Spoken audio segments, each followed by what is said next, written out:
मुझे माफ करना, ये अल्फाज तो बहुत सख्त है लेकिन ये हकीकत भी है। इसीलिए मैंने जो आयत मुबारक बयान की, अल्लाह रब्बुल इज़्ज़त बयान फरमा रहा है कि फरमा दीजिए या रसूल अल्लाह सल्लल्लाहु ताला अलैहि वसल्लम कि अगर ये लोग अल्लाह से मोहब्बत करना चाहते हैं, शाबाश शाबाश, अगर ये लोग अल्लाह से मोहब्बत करना चाहते हैं, अगर ये मुल्क खुदा से मोहब्बत चियसन करुन, तो इनको क्या करना है? अल्लाह रब्बुल इज़्ज़त फरमाता है तो मेरे महबूब इनको कह दो कि मेरी नजदीकी तब तक नहीं होगी, तब तक नहीं होगी, मगर मेरे मौला कब तक नहीं होगी? कहा जब तक नबी पाक सल्लल्लाहु ताला अलैहि वसल्लम सबसे महबूब ना हो। अल्लाह अकबर। यानी जब हमें अल्लाह को नजदीक करना है खुद के, यानी हम चाहते हैं कि हम अल्लाह के करीब जाए, अल्लाह का कुर्ब हासिल कर ले, तो मेरे रब ने कहा हरगिज नहीं, हरगिज नहीं। मगर मेरे मौला क्यों कहा तब तक नहीं जब तक मेरे नबी को सबसे महबूब ना रखोगे। शाबाश, जब तक मेरे नबी को सबसे महबूब ना रखोगे, जब तक नबी पाक सल्लल्लाहु ताला अलैहि वसल्लम की इताअत ना करोगे। अब यहां पर एक और सवाल उठता है, क्या बहुत लोग कहते हैं कि पहले अल्लाह वाले बन जाओ, पहले अल्लाह वाले बन जाओ। अब मैंने आयत का तर्जुमा तो आपके सामने पढ़ लिया। अल्लाह रब्बुल इज़्ज़त फरमाता है तब तक नहीं जब तक मेरा महबूब सबसे महबूब ना हो। तो फिर मैं आपसे ही सवाल करना चाहूंगी, क्या हम फिर डायरेक्ट अल्लाह वाले बन सकते हैं? शाबाश शाबाश, क्या हम अल्लाह वाले बन सकते हैं? हरगिज नहीं, जब तक हम नबी वाले ना बन जाए, जब तक हम मुस्तफा वाले ना बन जाए। जब हम मुस्तफा वाले बन जाएंगे तब अल्लाह कहता है तो आप अल्लाह वाले बन सकते हो, क्योंकि जब आप मेरे मुस्तफा से मोहब्बत करोगे तब मैं आपसे मोहब्बत करूंगा। गोया ये कुरान पाक ने कहा, मैंने नहीं। कुरान पाक ने ही कहा अल्लाह वाले नहीं डायरेक्ट बनते। सीढ़ियां होती है, क्या हम डायरेक्ट सीढ़ियों के बगैर दूसरे फ्लोर पर चढ़ सकते हैं? नहीं ना। तो इसीलिए अल्लाह ताला के पास जाने के लिए पहले हमें नबी पाक सल्लल्लाहु ताला अलैहि वसल्लम की मोहब्बत रखनी है। जब नबी सबसे महबूब होगा तब जाके हमें रब की मोहब्बत मिल सकती है, तब जाके हम अल्लाह रब्बुल इज़्ज़त का कुर्ब हासिल कर सकते हैं। और नबी पाक सल्लल्लाहु ताला अलैहि वसल्लम ने बुखारी के अंदर इरशाद फरमाया, ला युमिनु अहदुकुम हत्ता अकूना अहब्बा इलैहि।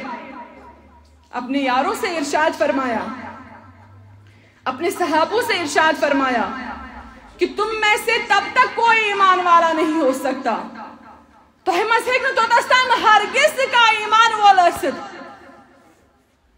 मगर मेरे मुस्तफा सल्लल्लाहु ताला अलैहि वसल्लम कब तक नहीं हो सकता। तो मेरे नबी ने वही से फरमाया मिन वालिदिही व वलदिही वन्नास अजमईन, जब तक मैं माँ बाप से, औलादों से और तमाम लोगों से महबूब ना हो। यानी यीतिस कालस तुही मालिस माचिन खोत औलादो खोत और दुनिया के तमाम लोगों खोत क्या आसो महबूब। यानी यीतिस कालस तुही नसिद मोहब्बत गसु पन्निस मालिस माचिन खोत ज्यादा, पन्न औलादों खोत ज्यादा, या दुनिया मज खोत ज्यादा, तीस कालस हेक्यू नुते अनहाल ईमान वल मुकम्मल आसिद। अब यहाँ पे सोचने वाली और एक बात है, अब ईमान के लिए भी नबी पाक सल्लल्लाहु ताला अलैहि वसल्लम की मोहब्बत शर्त बन गई है ना। वहीं बनी ना ये नबी पाक सल्लल्लाहु ताला अलैहि वसल्लम मोहब्बत ईमान खुद शर्त, यानी तब तक हम ईमान वाले हो ही नहीं सकते जब तक नबी पाक सल्लल्लाहु ताला अलैहि वसल्लम सबसे महबूब ना हो। अब मैं आपसे ही सवाल करना चाहूंगी कि आप कहते हैं कि वाह जी, हमें तो है नबी पाक सल्लल्लाहु ताला अलैहि वसल्लम सबसे अजीज, सबसे करीब, सबसे महबूब। उससे बढ़कर कोई महबूब क्या हो सकता है। मगर मुझे माफ करना, अगर किसी के साथ दोस्ती हो जाती है फिर उसको कोई कुछ बोले, या मिसाल के तौर पर आज जो यहाँ पे कश्मीर में बेहयाई चल रही है कि अगर लड़की को कोई लड़का पसंद आता है फिर उसको बाप जो है रिजेक्ट कर ले तो वो बाप से लड़ जाती है उस लड़के के लिए, उस लड़के के लिए। तो अब मैं सवाल करना चाहूंगी, नबी पाक सल्लल्लाहु ताला अलैहि वसल्लम की शान में कितनी गुस्ताखियां की गई, कितनी बेअदबी की गई, कितनी बार उनकी शान में गुस्ताखी की गई। किसने अपने बाप को छोड़ा, किसने अपने दोस्त को छोड़ा, किसने उन दुश्मनों पर हाथ उठाया, किसने किसी का कत्ल किया कि मेरे मुस्तफा की शान में गुस्ताखी करते हो। हम जान देंगे लेकिन उनकी शान पर आंच नहीं आने देंगे। किसने आज तक ये बोला? और बोलने की बात अलग है, बोलते तो हम सभी है, लेकिन किसने करके दिखाया? कौन है कश्मीर में जो नबी पाक सल्लल्लाहु ताला अलैहि वसल्लम की गुस्ताखी के लिए अपना सर कटाने के लिए तैयार है कि जो गुस्ताख होगा या वो मरेगा या मैं मर जाऊंगा, लेकिन गुस्ताखी नहीं करने दूंगा। कौन है? कोई है?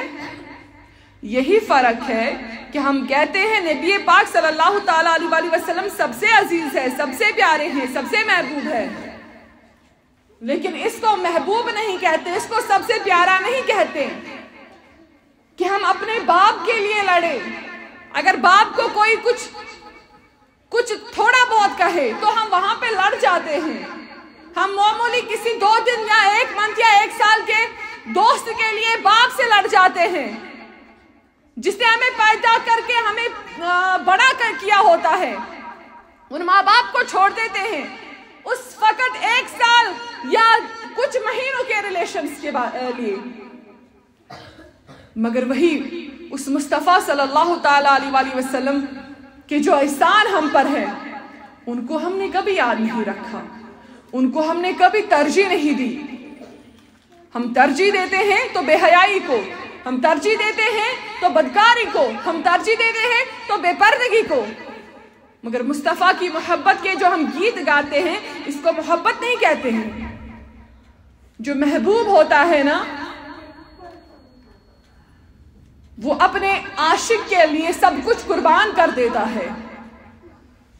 जो माशूक होता है वो अपने आशिक के लिए सब कुछ कुर्बान कर देता है, लेकिन अपने आशिक के बारे में कुछ गलत नहीं सुन सकता, अपने आशिक के बारे में कभी किसी को उंगली उठाने नहीं दे सकता। लेकिन हमारे मुस्तफा की शान में कितनी गुस्ताखियां होती है कश्मीर में। क्या हमने कभी अपना सर कटवाया? क्या हमने कभी ये बोला कि हमारे मुस्तफा के बारे में मत बोलो? अगर मुस्तफा के बारे में गुस्ताखी की तो हम तेरा सर काट देंगे। सर की तो दूर की बात है, हमने तो कभी थप्पड़ भी नहीं मारा है, हमने तो कभी जोर से बोला भी नहीं है। अफसोस का मकाम ये है। और हम दावा करते हैं कि हम मुस्तफा के दीवाने हैं, या हम मुस्तफा से प्यार करते हैं, या हम मुस्तफा की दीवानियां हैं। मुझे माफ करना, इसको मोहब्बत नहीं कहते हैं। इसीलिए नबी पाक सल्लल्लाहु ताला अलैहि वसल्लम ने फरमाया कि वह वालिदिही व वलदिही व नास अजमाइन, माँ बाप से भी ज्यादा, औलादों से भी ज्यादा और दुनिया के तमाम लोगों से ज्यादा मैं होना चाहिए क्या? महबूब। मगर हम रखते नहीं। और एक हदीस मुबारका है